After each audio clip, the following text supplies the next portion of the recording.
ਅਗਲੀ ਖਬਰ ਜਿਹੜੀ ਆ ਸਾਊਥ ਕੋਰੀਆ ਤੋਂ ਆ ਰਹੀ ਹੈ। ਯੂਐਸ ਨੇ ਇਹ ਕਿਹਾ ਵੀ ਅਸੀਂ ਸਾਊਥ ਕੋਰੀਆ ਦੇ ਨਾਲ ਕਿਸੇ ਤਰ੍ਹਾਂ ਦੀ ਵੀ ਜਿਹੜੀ ਇੰਟੈਲੀਜੈਂਸ ਆ ਉਹ ਸ਼ੇਅਰ ਕਰਨੀ ਹੁਣ ਬੰਦ ਕਰਨ ਜਾ ਰਹੇ ਆ। ਜਦੋਂ ਇਹ ਪਤਾ ਚੱਲਿਆ ਵੀ ਉਹਨਾਂ ਦੇ ਇੱਕ ਮਿਨਿਸਟਰ ਨੇ ਸਸਪੈਕਟਡ ਨਿਊਕਲੀਅਰ ਸਾਈਟ ਜਿਹੜਾ ਆ ਉਹ ਆਇਡੈਂਟੀਫਾਈ ਕਰ ਦਿੱਤਾ। ਸੋ ਕਹਿੰਦੇ ਵੀ ਅਸੀਂ ਸੈਟੇਲਾਈਟ ਡਾਟਾ ਦੇ ਉੱਤੇ ਬੜੀ ਲਿਮਿਟ ਕਰਨ ਜਾ ਰਹੇ ਆ ਜੋ ਅਸੀਂ ਸਾਊਥ ਕੋਰੀਆ ਨੂੰ ਦਿੰਦੇ ਸੀਗੇ। ਸੋ ਇਸ ਮਿਨਿਸਟਰ ਨੇ ਜੋ ਚੰਗ ਡੋਂਗ ਜੰਗ ਆ ਉਹਨ ਇੱਕ ਨਾਰਥ ਕੋਰੀਆ ਦੀ ਜਿਹੜੀ ਫੈਸਿਲਿਟੀ ਆ ਉਹਦੇ ਬਾਰੇ ਜਿਹੜਾ ਡਿਸਕਲੋਜ਼ ਕਰ ਦਿੱਤਾ। ਪਰ ਬਾਅਦ ਦੇ ਵਿੱਚ ਉਹਨੇ ਜਿਹੜੀ ਆ ਆਪਣੀ ਗਲਤੀ ਵੀ ਮੰਨੀ ਹੈਗੀ ਆ। ਚੰਗ ਡੋਂਗ ਜੰਗ ਜੋ ਆ ਇਹ ਲਾ ਮੇਕਰ ਹੈਗਾ।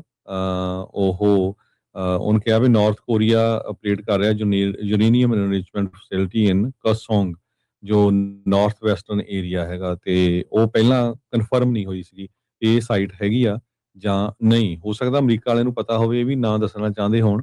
ਸੋ ਇਹਨੂੰ ਲੈ ਕੇ ਕਿਉਂਕਿ ਸਾਊਥ ਕੋਰੀਆ ਤੇ ਅਮਰੀਕਾ ਦੇ ਵਿੱਚ ਬਹੁਤ ਵਧੀਆ ਸੰਬੰਧ ਆ ਤੇ ਜਿਹੜੀ ਸਾਰੀ ਇਨਫੋਰਮੇਸ਼ਨ ਆ ਉਹ ਸ਼ੇਅਰ ਕਰਦੇ ਹੈਗੇ ਆ। ਪਰ ਹੁਣ ਇਹ ਤੋਂ ਬਾਅਦ ਉਹਨਾਂ ਨੇ ਕਿਹਾ ਵੀ ਅਸੀਂ ਰੀਸਟ੍ਰਿਕਟ ਕਰਨ ਜਾ ਰਹੇ ਹੈਗੇ ਆ। ਸੋ ਪਰ ਮਿਨਿਸਟਰ ਉੱਤੇ ਦਾ ਜਿਹੜਾ ਹੈਗਾ ਉਹ ਕਹਿੰਦਾ ਵੀ ਮੈਂ ਬਹੁਤ ਡੀਪਲੀ ਰਿਗਰੈਟੇਬਲ ਹੈਗਾ, ਮੈਨੂੰ ਪਾਲਿਸੀ ਦਾ ਐਕਸਪਲੇਨੇਸ਼ਨ ਨਹੀਂ ਸੀ, ਇਸ ਕਰਕੇ ਮੇਰੇ ਤੋਂ ਜਿਹੜੀ ਇਨਫੋਰਮੇਸ਼ਨ ਆ ਇਹ ਗਲਤ ਦੇ ਹੋ ਗਈ ਜੀ।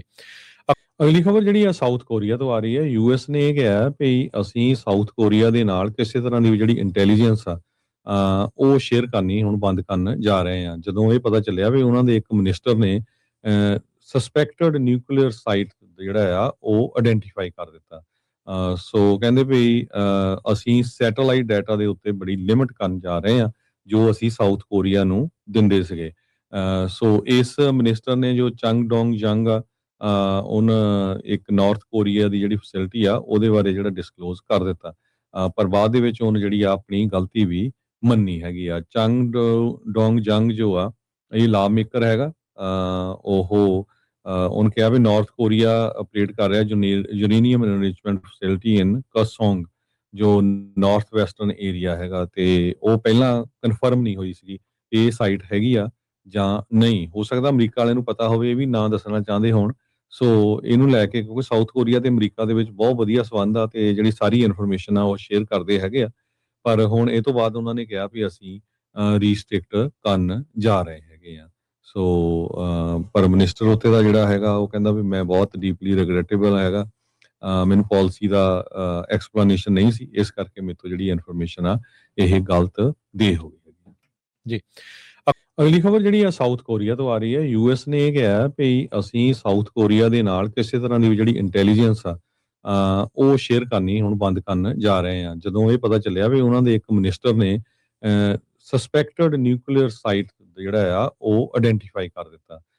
ਸੋ ਕਹਿੰਦੇ ਵੀ ਅਸੀਂ ਸੈਟੇਲਾਈਟ ਡਾਟਾ ਦੇ ਉੱਤੇ ਬੜੀ ਲਿਮਿਟ ਕਰਨ ਜਾ ਰਹੇ ਆ ਜੋ ਅਸੀਂ ਸਾਊਥ ਕੋਰੀਆ ਨੂੰ ਦਿੰਦੇ ਸੀਗੇ। ਸੋ ਇਸ ਮਿਨਿਸਟਰ ਨੇ ਜੋ ਚੰਗ ਡੋਂਗ ਜੰਗ ਆ ਉਹਨ ਇੱਕ ਨਾਰਥ ਕੋਰੀਆ ਦੀ ਜਿਹੜੀ ਫੈਸਿਲਿਟੀ ਆ ਉਹਦੇ ਬਾਰੇ ਜਿਹੜਾ ਡਿਸਕਲੋਜ਼ ਕਰ ਦਿੱਤਾ। ਪਰ ਬਾਅਦ ਦੇ ਵਿੱਚ ਉਹਨੇ ਜਿਹੜੀ ਆ ਆਪਣੀ ਗਲਤੀ ਵੀ ਮੰਨੀ ਹੈਗੀ ਆ। ਚੰਗ ਡੋਂਗ ਜੰਗ ਜੋ ਆ ਇਹ ਲਾ ਮੇਕਰ ਹੈਗਾ।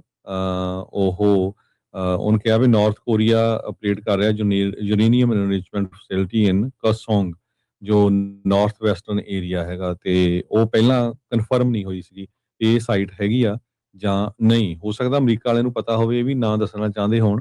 ਸੋ ਇਹਨੂੰ ਲੈ ਕੇ ਕਿਉਂਕਿ ਸਾਊਥ ਕੋਰੀਆ ਤੇ ਅਮਰੀਕਾ ਦੇ ਵਿੱਚ ਬਹੁਤ ਵਧੀਆ ਸੰਬੰਧ ਆ ਤੇ ਜਿਹੜੀ ਸਾਰੀ ਇਨਫੋਰਮੇਸ਼ਨ ਆ ਉਹ ਸ਼ੇਅਰ ਕਰਦੇ ਹੈਗੇ ਆ।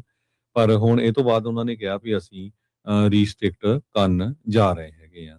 ਸੋ ਪਰ ਮਿਨਿਸਟਰ ਉੱਤੇ ਦਾ ਜਿਹੜਾ ਹੈਗਾ ਉਹ ਕਹਿੰਦਾ ਵੀ ਮੈਂ ਬਹੁਤ ਡੀਪਲੀ ਰਿਗਰੈਟੇਬਲ ਹੈਗਾ, ਮੈਨੂੰ ਪਾਲਿਸੀ ਦਾ ਐਕਸਪਲੇਨੇਸ਼ਨ ਨਹੀਂ ਸੀ, ਇਸ ਕਰਕੇ ਮੇਰੇ ਤੋਂ ਜਿਹੜੀ ਇਨਫੋਰਮੇਸ਼ਨ ਆ ਇਹ ਗਲਤ ਦੇ ਹੋ ਗਈ ਜੀ।